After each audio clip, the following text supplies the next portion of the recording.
This collection has been adding up probably over 10 years.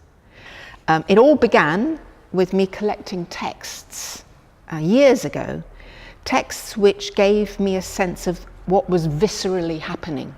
So not describing an action, but when I read the text, I felt the action. There's a very brief one here. He was obsessed with the magic of air, those smells that turned neuter as they revolved in his lungs, then spat out into the chosen key.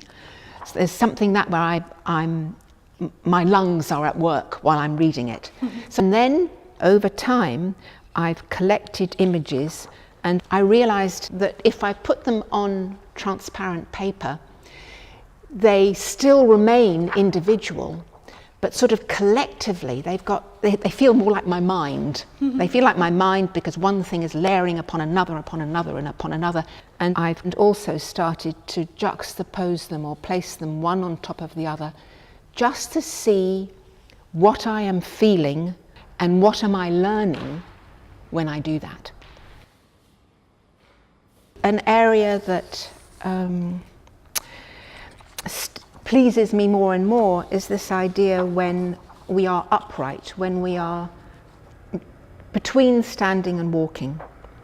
And this is a figure that is part sculpture, part drawing at the moment, in which the flight of moving from still to action is there, which of course starts to lead me towards other images that are sensible about walking, even in terms of comedy. Buster Keaton.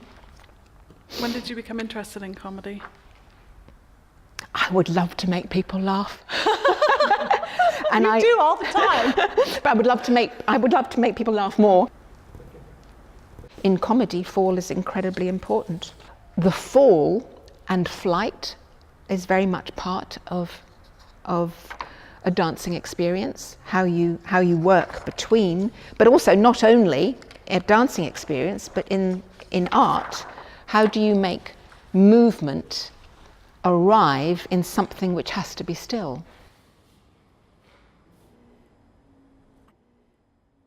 And this is not an ordinary move, Arthur Ashe playing tennis, but it's just several thousand moves on from standing. So in dance and in sport of that particularity, we repeat, or we attempt to readdress a movement every day in order that it becomes the better thing, whatever better is.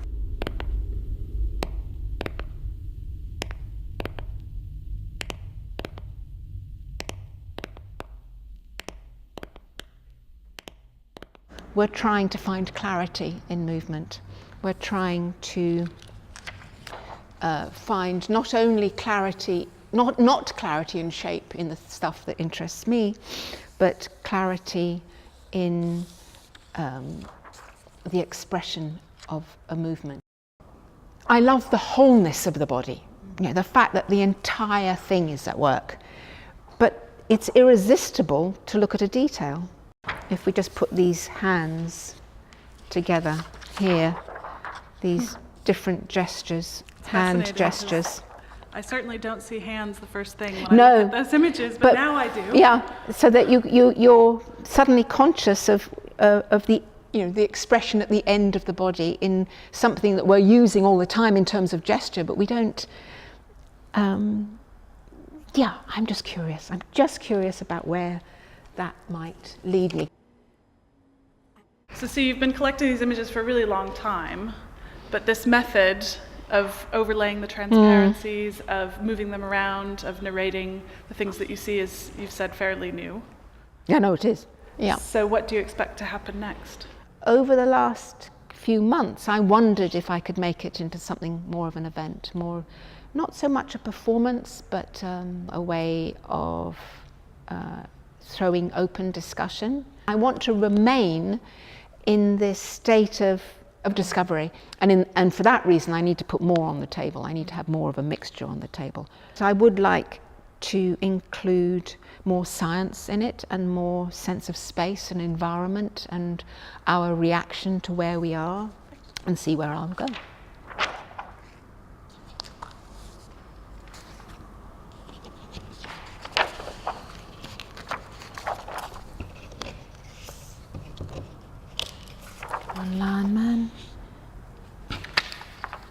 Ah.